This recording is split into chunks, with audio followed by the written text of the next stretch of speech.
Welcome back to ലേണിനു. Engineering entrepreneurship and IPR എന്നുള്ള സബ്ജക്റ്റിൽ fourth മോഡ്യൂളിന്റെ revision ആണ്. അപ്പോൾ ഫോർത്ത് മോഡ്യൂളിൽ നിന്നുള്ള ഇമ്പോർട്ടൻ്റ് ആയിട്ടുള്ള ക്വസ്റ്റ്യൻസും അതെങ്ങനെ ആൻസർ ചെയ്യണം എന്നുള്ളത് നോക്കാം.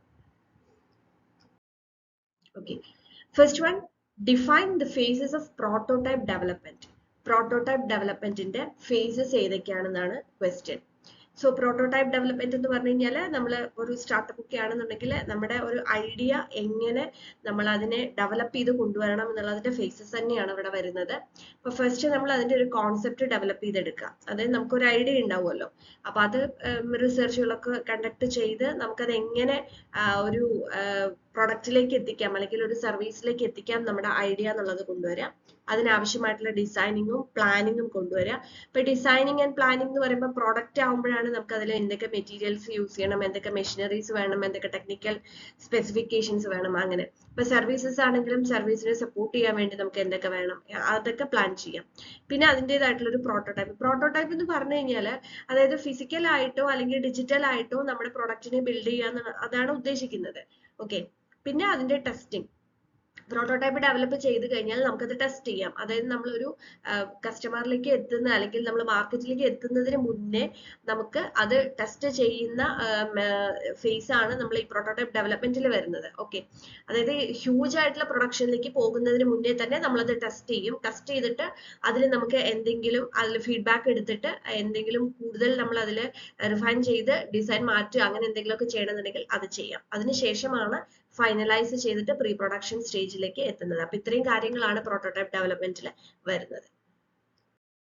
Next, what are the key components of stakeholder engagement strategy?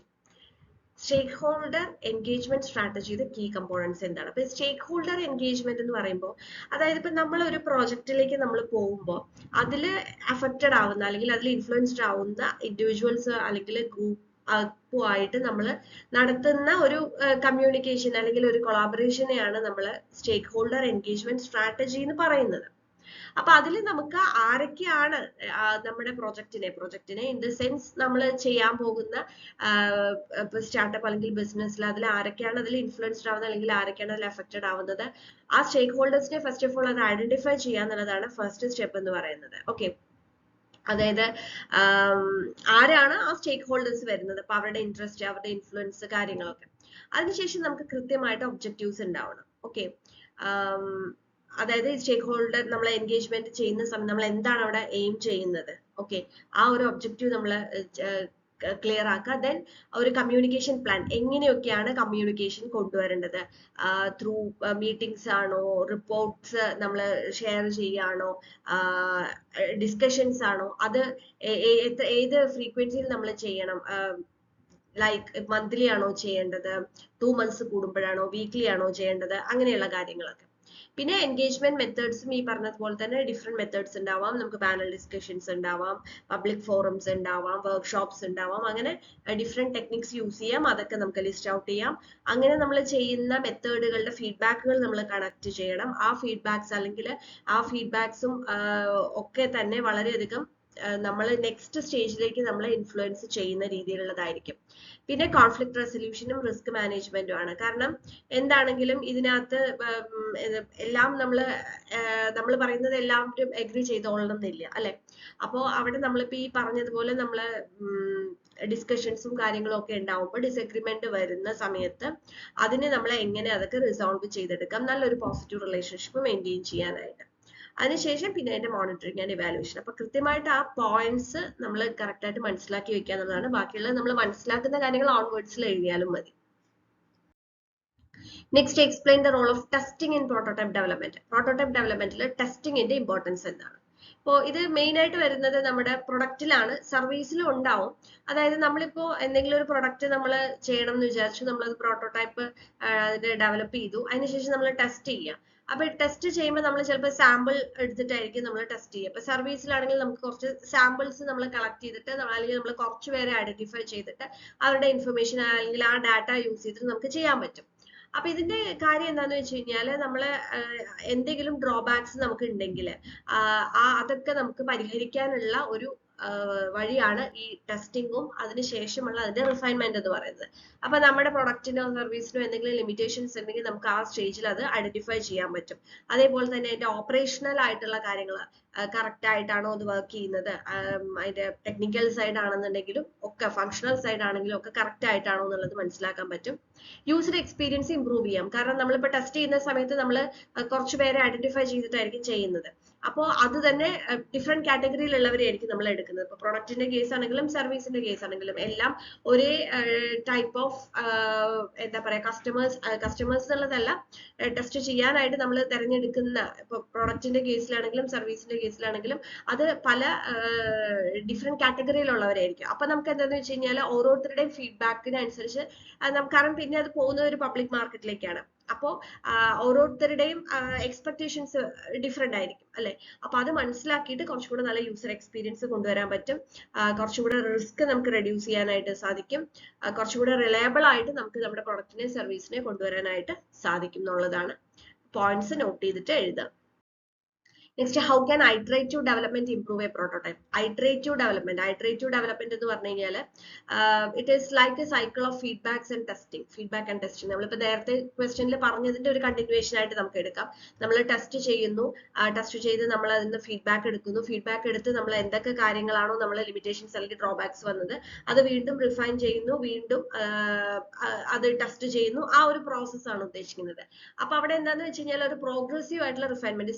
ഇത് പ്രോട്ടോടൈപ്പ് ഡെവലപ്മെന്റിൽ മാത്രമല്ല, ഇതിപ്പോ നമ്മൾ പ്രൊഡക്റ്റ് ആയിട്ട് മാർക്കറ്റിൽ വരുമ്പോഴും ഈ പ്രൊസീജിയർ നമ്മൾ ചെയ്യും. അത് കാരണം നമ്മൾ എപ്പോഴും റിവ്യൂസ് എടുത്ത് അല്ലെങ്കിൽ ഫീഡ്ബാക്ക് എടുത്തുകൊണ്ടിരിക്കും. അപ്പൊ എന്തെങ്കിലും ലിമിറ്റേഷൻസ് ഉണ്ടെങ്കിൽ വീണ്ടും നമ്മൾ എന്ത് ചെയ്യും, അത് ഇംപ്രവൈസ് ചെയ്തുകൊണ്ട് ഇരിക്കണം നമ്മുടെ പ്രൊഡക്റ്റും സർവീസും. അത് over the period of time നമ്മൾ അത് ചെയ്തുകൊണ്ടിരിക്കണം. അപ്പോഴാണ് നമുക്ക് അതിലൊരു പ്രോഗ്രസീവ് ആയിട്ടുള്ള ഒരു ഇത് കൊണ്ടുവരാനായിട്ട് സാധിക്കുള്ളൂ. പിന്നെ നമുക്ക് എന്തെങ്കിലും ഇഷ്യൂസ് കാര്യങ്ങളുണ്ടെങ്കിൽ കറക്റ്റ് ആയിട്ട് അത് മനസ്സിലാക്കാനായിട്ട് പറ്റും, ഡിറ്റക്ട് ചെയ്യാനായിട്ട് പറ്റും, റിസ്ക് കുറയ്ക്കാം, അതേപോലെ പെർഫോമൻസ് ഒപ്റ്റിമൈസ്ഡ് ആയിട്ട് കൊണ്ടുപോകാനായിട്ട് സാധിക്കും. അപ്പൊ അതൊക്കെയാണ് അതിലെ കൃത്യമായിട്ട് പോയിന്റ്സ് നമ്മൾ മനസ്സിലാക്കിയത്. അപ്പൊ ഇത് കാര്യങ്ങൾ മനസ്സിലാക്കിയിട്ട് നമ്മുടെ ഓൺവേർഡ്സിൽ എഴുതിയാലും മതി. പക്ഷെ എന്താന്ന് വെച്ച് കഴിഞ്ഞാൽ ആ വേർഡ്സ് ഒക്കെ നമ്മൾ കറക്റ്റ് ആയിട്ട് തന്നെ യൂസ് ചെയ്യണം. ഓക്കെ, അപ്പൊ അതുകൊണ്ടാണ് ഞാൻ അത് പോയിന്റ് ഔട്ട് ചെയ്ത് തന്നെ കൊടുത്തിട്ടുള്ളത്. Next, discuss the significance of mentor engagement in startup growth. അത് ഒരു ഇമ്പോർട്ടന്റ് ക്വസ്റ്റ്യൻ ആണ്. അതായത് സ്റ്റാർട്ടപ്പിന്റെ നമ്മളൊരു സ്റ്റാർട്ടപ്പ് തുടങ്ങി കഴിഞ്ഞാൽ അതിന്റെ വളർച്ചയിൽ ഒരു മെന്ററിന്റെ സിഗ്നിഫിക്കൻസ് എന്താണെന്നുള്ളതാണ്. അപ്പൊ നമുക്ക് ഒരു മെന്റർഷിപ്പ് എന്തുകൊണ്ട് വേണം എന്ന് ചോദിച്ചു കഴിഞ്ഞാൽ നമുക്ക് കൃത്യമായിട്ട് ഒരു ഗൈഡൻസ് വേണം അല്ലെ. കാരണം സ്റ്റാർട്ടപ്പിലേക്ക് ഇറങ്ങുന്നത് നമ്മൾ നമുക്ക് ഒരുപാട് എക്സ്പീരിയൻസ് ഒന്നും ചിലപ്പോൾ ഉണ്ടാവില്ല. പഠിച്ചു കഴിഞ്ഞ ഉടനെ ആയിരിക്കും നമ്മൾ ഇതിലേക്ക് പോകുന്നത്. അപ്പോൾ എങ്ങനെയൊക്കെയാണ് നമുക്ക് മാർക്കറ്റിൽ എങ്ങനെ ഇൻഫ്ലുവൻസ് ചെയ്യാം, കസ്റ്റമേഴ്സിനെ എങ്ങനെ എൻഗേജ് ചെയ്യാം, നമ്മുടെ ഓപ്പർച്യൂണിറ്റീസ് എങ്ങനെയൊക്കെയാണ് നമ്മൾ ഐഡന്റിഫൈ ചെയ്യേണ്ടത്. അപ്പൊ അതിനൊക്കെ നമുക്ക് കൃത്യമായിട്ടുള്ള ഗൈഡൻസ് വേണം. പിന്നെ അതേപോലെ തന്നെ നമ്മുടെ ഒരു നെറ്റ്വർക്ക് നമുക്ക് എക്സ്പാൻഡ് ചെയ്യാൻ പറ്റും. ഇപ്പൊ പ്രത്യേകിച്ച് നമ്മൾ ഇൻഡസ്ട്രിയിലേക്ക് ഒരു പ്രോഡക്റ്റ് ഒക്കെ ആണെന്നുണ്ടെങ്കിൽ അപ്പൊ ഇൻഡസ്ട്രി എക്സ്പേർട്സ് ആയിട്ടും അതേപോലെ തന്നെ ഇൻവെസ്റ്റേഴ്സ് ആയിട്ടും ഒക്കെ നമുക്കൊരു കണക്ഷൻ കൊളാബറേഷൻ കിട്ടണം എന്നുണ്ടെങ്കിൽ നമുക്ക് നല്ലൊരു മെന്റൽ സപ്പോർട്ട് ആവശ്യമാണ്. പിന്നെ നമ്മുടെ സ്കിൽസ് ഡെവലപ്പ് ചെയ്യുക. സ്കിൽസ് ഇൻ ദ സെൻസ് നമ്മൾ സോഫ്റ്റ് സ്കിൽസും ഹാർഡ് സ്കിൽസും ഇതിനകത്ത് വരും. ഹാർഡ് സ്കിൽസ് എന്ന് പറയുന്നത് നമ്മുടെ ഒരു ടെക്നിക്കൽ നോളജ് ആണെങ്കിൽ സോഫ്റ്റ് സ്കിൽസ് എന്ന് പറയുന്നത് ലൈക്ക് ലീഡർഷിപ്പ്, നമ്മൾ ഫിനാൻഷ്യൽ മാനേജ്മെന്റ്, നമ്മൾ ഓപ്പറേഷൻസ് അല്ലെങ്കിൽ HR മാനേജ്മെന്റ്, ഇതൊക്കെ എങ്ങനെ ചെയ്യണം എന്നുള്ളതിനൊക്കെ നമുക്കൊരു മെന്റൽ സപ്പോർട്ട് ഉണ്ടെങ്കിൽ നല്ലതായിരിക്കും. പിന്നെ നമുക്ക് പ്രോബ്ലം സോൾവിങ് അല്ലെങ്കിൽ ഡിസിഷൻ മേക്കിംഗ് എബിലിറ്റി, ഇതൊക്കെ നമ്മൾ അതിൽ വരുന്നതാണ്, സോഫ്റ്റ് സ്കിൽസിൽ വരുന്നതാണ്. അപ്പൊ അതൊക്കെ നമുക്ക് ഒരു മെന്റൽ സപ്പോർട്ടോടുകൂടി ചെയ്യാനായിട്ട് സാധിക്കും. പിന്നെ ഒരു ലോങ് ടേം വിഷൻ നമുക്ക് ഉണ്ടാക്കാൻ പറ്റും. കാരണം നമ്മളിപ്പോ സ്റ്റാർട്ടപ്പിൽ പോകുമ്പോൾ നമ്മൾ ചിലപ്പോൾ ഒരു 1 year പ്ലാൻ ഒക്കെ ആയിരിക്കും നമ്മുടെ മനസ്സിലുണ്ടാവുക. പക്ഷെ അപ്പാർട്ട് ഫ്രം ദാറ്റ് നമുക്ക് ലോങ് ടേമിൽ ഇതിൽ എന്തൊക്കെ ചെയ്യാൻ പറ്റും എന്നുള്ള കാര്യങ്ങൾക്കൊക്കെ ഒരു മെന്ററിനെ നല്ല രീതിയിൽ നമ്മളെ സപ്പോർട്ട് ചെയ്യാനായിട്ട് സാധിക്കും. Next, what is the importance of engaging investors during prototype development? ഒരു പ്രോട്ടോടൈപ്പ് ഡെവലപ്മെന്റ് സ്റ്റേജിൽ ഇൻവെസ്റ്റേഴ്സിനെ എൻഗേജ് ചെയ്യുന്നതിന്റെ ഇമ്പോർട്ടൻസ് എന്താണ്? ഇൻവെസ്റ്റേഴ്സ് എന്ന് പറഞ്ഞു കഴിഞ്ഞാൽ നമ്മുടെ പ്രോജക്റ്റിന് വേണ്ടി ഫണ്ട് ചെയ്യുന്നവരാണ്. അതിൽ അവർ ഇൻവെസ്റ്റ്മെന്റ് എടുത്തു കഴിഞ്ഞാൽ നമുക്ക് അത് നല്ല രീതിയിൽ നമുക്കൊരു ഗ്രോത്ത് കൊണ്ടുവരാനോ സ്കെയിലപ്പ് ചെയ്യാനോ സാധിക്കും. അപ്പൊ പ്രോട്ടോടൈപ്പ് ഡെവലപ്മെന്റ് സ്റ്റേജിൽ തന്നെ നമുക്ക് ഇൻവെസ്റ്റേഴ്സിനെ എൻഗേജ് ചെയ്യിപ്പിക്കാൻ കഴിഞ്ഞു കഴിഞ്ഞാൽ അത് നമുക്ക് കുറച്ചും കൂടെ ഈസി ആയിട്ട് കാര്യങ്ങൾ കൊണ്ടുവരാനായിട്ട് സാധിക്കും. അപ്പോൾ കൃത്യമായിട്ട് നമുക്കൊരു സ്ട്രാറ്റജിക് ഗൈഡൻസ് ഗൈഡൻസ് ഉണ്ടാവും. അതേപോലെ തന്നെ കൂടുതൽ ഒരു നെറ്റ്വർക്ക്. കാരണം എന്ന് വെച്ച് കഴിഞ്ഞാൽ എന്തായാലും ഇൻവെസ്റ്റേഴ്സിന് കുറെ അധികം അവര് സപ്ലൈസും കസ്റ്റമേഴ്സും പാർട്ട്നേഴ്സും ഒക്കെ ആയിട്ട് ഒരു കണക്ഷൻ ഉണ്ട്. അപ്പോൾ അതിലേക്ക് നമ്മളെ കൂടെ നമുക്ക് കൊളാബറേറ്റ് ചെയ്യാനുള്ള ഒരു വഴിയായിരിക്കും അത്. അതേപോലെ നമുക്ക് കുറച്ചും കൂടെ ഒരു ക്രെഡിബിലിറ്റി ഉണ്ടാവും. ഓക്കെ, ഇവിടുന്ന് ഇൻവെസ്റ്റ്മെന്റ് കിട്ടിയിട്ടുള്ള ഒരു പ്രൊജക്റ്റ് ആണ് എന്നൊക്കെ നമ്മൾ പറയുമ്പോൾ അത് കുറച്ചും കൂടെ ഒരു ക്രെഡിബിലിറ്റി ഇംപ്രൂവ് ചെയ്യുന്നതാണ്. അപ്പൊ നമ്മൾ കുറച്ചും കൂടെ ഒരു മീഡിയ അറ്റൻഷൻ കിട്ടാനും ഒരു പബ്ലിക് സപ്പോർട്ടിൽ കുറച്ചും കൂടെ കിട്ടാനൊക്കെ ഉള്ള ഒരു കാര്യമായിട്ട് വരും. സ്കെയിൽ ചെയ്യാൻ കുറച്ചും കൂടെ നമുക്ക് ഈസി ആയിട്ട് ആ ഒരു ട്രാൻസിഷൻ, അതായത് നമ്മളൊരു സ്റ്റാർട്ടപ്പ് എന്നുള്ള രീതിയിൽ അതിൽ നമ്മളൊരു ബേസിൽ നിൽക്കുന്ന ഒരു കാര്യം നമുക്ക് ഈസി ആയിട്ട് സ്കെയിൽ ചെയ്യാനും ഈ പറഞ്ഞത് ഇൻവെസ്റ്റേഴ്സിനെ എൻഗേജ് ചെയ്യിപ്പിക്കുന്നത് അല്ലെങ്കിൽ engaging investors during the prototype development അതിന് സഹായിക്കും. ഓക്കെ, അപ്പൊ അതൊക്കെയാണ് അതിൽ പോയിന്റ് വരുന്നത്. Next, describe the role of technical specification in prototype development. Prototype ഡെവലപ്മെന്റിൽ ടെക്നിക്കൽ സ്പെസിഫിക്കേഷൻസ് കൃത്യമായിട്ട് കൊടുക്കുന്നത്. അപ്പൊ ഇതൊക്കെ നമ്മൾ പ്രോട്ടോടൈപ്പ് ഡെവലപ്മെന്റ് ആ സ്റ്റേജിൽ ഫേസിൽ വരുന്ന ഓരോ കാര്യങ്ങളാണ്.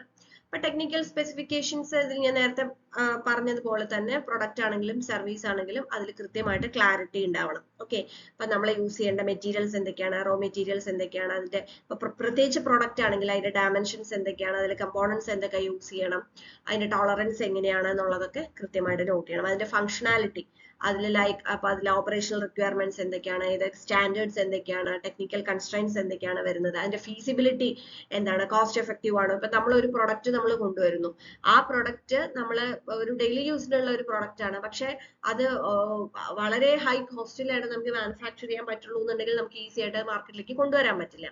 അപ്പൊ അത് കോസ്റ്റ് എഫക്റ്റീവ് ആണോ, അതേപോലെ തന്നെ അത് സ്കെയിലബിൾ ആണോ എന്നുള്ള കാര്യങ്ങളൊക്കെ നമുക്ക് ഈ ഒരു ടെക്നിക്കൽ സ്പെസിഫിക്കേഷൻ വഴി നമുക്ക് അത് ചെയ്യാൻ പറ്റും.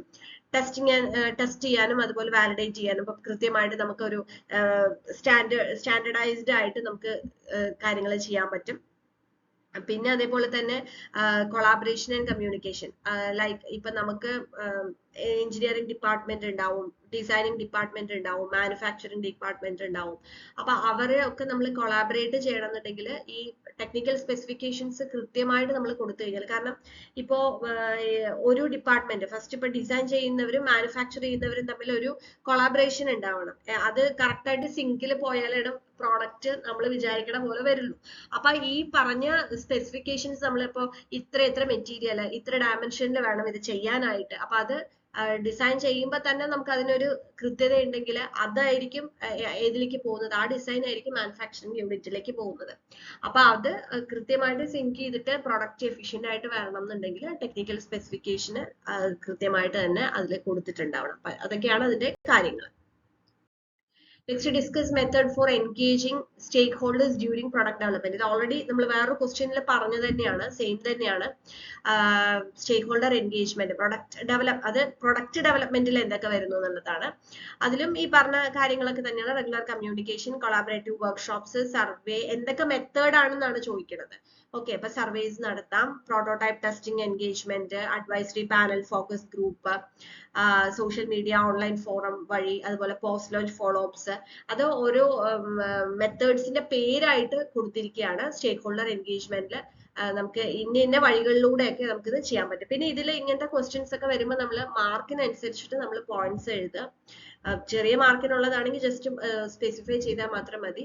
കൂടുതൽ മാർക്കിനുള്ളതാണെങ്കിൽ നമ്മൾ എന്തെങ്കിലും ഒരു എക്സാമ്പിൾ ഒക്കെ വെച്ചിട്ട് എഴുതുന്നതായിരിക്കും നല്ലത്. Next, explain the importance of resource allocation in prototype development. അത് ഇമ്പോർട്ടന്റ് ആണ്. അത് പ്രോട്ടോടൈപ്പ് ഡെവലപ്മെന്റിൽ റിസോഴ്സ് അലോക്കേഷന്റെ ഇമ്പോർട്ടൻസ്. ഇപ്പൊ റിസോഴ്സ് എന്ന് പറയുമ്പോൾ നമുക്ക് ടൈം, മണി, മെറ്റീരിയൽ, ഇതൊക്കെ റിസോഴ്സിന്റെ ഭാഗമായിട്ട് വരും. അപ്പൊ നമുക്ക് അതായത് എന്താണ് അങ്ങനെ കൃത്യമായിട്ട് നമ്മൾ ഓരോന്നിനും ഇത്ര റിസോഴ്സ് അലോക്കേറ്റ് ചെയ്യുന്നത് എന്താണെന്ന് വെച്ച് കഴിഞ്ഞാൽ നമുക്ക് ബഡ്ജറ്റ് പ്ലാൻ ചെയ്യാനായിട്ട് പറ്റും. അതായത് ഇപ്പൊ നമുക്ക് എത്ര സമയം കൊണ്ടാണ് നമ്മൾ ഇത് ചെയ്യേണ്ടത്, ടൈം മാറ്റേഴ്സ്. കാരണം നമ്മളിപ്പോ ഒരു 4 മാസം കൊണ്ട് ചെയ്യേണ്ട പ്രൊജക്റ്റ് ആണോ, അല്ലെങ്കിൽ 1 വർഷം എടുത്ത് ചെയ്യേണ്ട കാര്യമാണോ, അതേപോലെ എത്ര മണി നമുക്ക് സ്പെൻഡ് ചെയ്യാൻ പറ്റും, അതേപോലെ മെറ്റീരിയൽസ് നമ്മൾ എന്തൊക്കെയാണ് യൂസ് ചെയ്യേണ്ടത്. അപ്പൊ അതിനൊക്കെ കൃത്യമായിട്ടുള്ള ഒരു കണക്കുണ്ടായിരിക്കണം.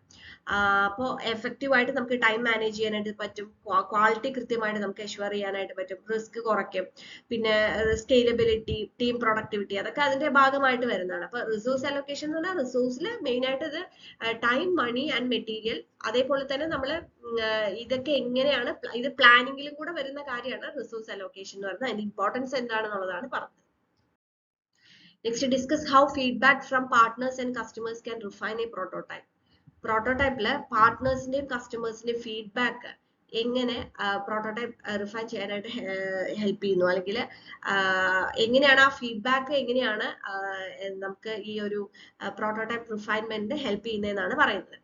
അപ്പോൾ നമ്മൾ ഫീഡ്ബാക്ക് എടുക്കുമ്പോൾ എന്താന്ന് വെച്ച് കഴിഞ്ഞാൽ, ഇപ്പോൾ പാർട്ട്നേഴ്സിൽ നിന്നും അല്ലെങ്കിൽ കസ്റ്റമേഴ്സിൽ നിന്നൊക്കെ നമ്മൾ ഫീഡ്ബാക്ക് എടുക്കുമ്പോൾ കൃത്യമായിട്ട് നമ്മുടെ പ്രൊഡക്റ്റിന്റെയും സർവീസിന്റെയും സ്ട്രെങ്ത് എന്താണെന്നും വീക്ക്നെസ് എന്താണെന്നും മനസ്സിലാക്കാൻ പറ്റും. ഓക്കെ, അപ്പൊ അതിനനുസരിച്ചിട്ട് നമുക്ക് എന്തെങ്കിലും ഇംപ്രവൈസ് ചെയ്യണം എന്നുണ്ടെങ്കിൽ അത് ചെയ്യാം. യൂസർ എക്സ്പീരിയൻസ് ഇംപ്രൂവ് ചെയ്യാനായിട്ട് പറ്റും. ഓക്കെ, നമ്മൾ ആ ഒരു ഓപ്പറേഷണൽ ഫീച്ചേഴ്സ് ആണെന്നുണ്ടെങ്കിലും ടെക്നിക്കൽ ഫീച്ചേഴ്സ് ആണെന്നുണ്ടെങ്കിലും ഒക്കെ നമുക്ക് ഒപ്റ്റിമൈസ് ചെയ്ത് നിർത്താനായിട്ട് പറ്റും, കോമ്പറ്റേറ്റീവ് ആക്കിയിട്ട് നിർത്താനായിട്ട് പറ്റും. കാരണം ഓൾറെഡി മാർക്കറ്റിൽ അതേപോലെയുള്ള പ്രൊഡക്റ്റോ സർവീസോ ഒക്കെ ഉണ്ടെങ്കിൽ അതിൽ നിന്നും എന്തെങ്കിലും നമുക്ക് ഹൈലൈറ്റ് ചെയ്ത് കാണിക്കാനായിട്ട് പറ്റണം. അപ്പോഴാണ് നമുക്ക് മാർക്കറ്റിൽ നിൽക്കാൻ പറ്റുള്ളൂ. അപ്പോൾ കുറച്ച് പിന്നെ മാത്രമല്ല, നമ്മൾ ഈ ഫീഡ്ബാക്ക് എടുത്തു കഴിഞ്ഞാൽ നമുക്ക് കുറച്ചും കൂടെ ഒരു റിലയബിലിറ്റി ഉണ്ടാക്കാനായിട്ട് പറ്റും, ഒരു ലോയാലിറ്റി ക്രിയേറ്റ് ചെയ്യാൻ പറ്റും. അപ്പൊ അങ്ങനെയുള്ള കാര്യങ്ങളൊക്കെ അതിനകത്തുണ്ട്. Feedbacks are very important. ഏത് ടൈപ്പ് ഓഫ് ബിസിനസ് ആണെന്നുണ്ടെങ്കിലും റിവ്യൂസും ഫീഡ്ബാക്കും അത് പ്രോട്ടോടൈപ്പ് സ്റ്റേജിൽ മാത്രമല്ല, നമ്മൾ പ്രൊഡക്റ്റ് ആയിട്ട് മാറിക്കഴിഞ്ഞാലും അത് ഇമ്പോർട്ടൻ്റ് ആയിട്ടുള്ള കാര്യമാണ്. ഓക്കെ, അപ്പോൾ ഇതൊക്കെയാണ് ഇതിൽ ഇമ്പോർട്ടൻ്റ് ആയിട്ട് വരുന്നത്. അപ്പൊ അതിൽ നമ്മൾ പോയിന്റ്സ് എല്ലാം പറഞ്ഞു കഴിഞ്ഞു. പിന്നെ ഞാൻ പറഞ്ഞ പോലെ മാർക്ക് അനുസരിച്ചിട്ട് നിങ്ങൾ അത് എക്സാമിന് പ്രസന്റ് ചെയ്യുക.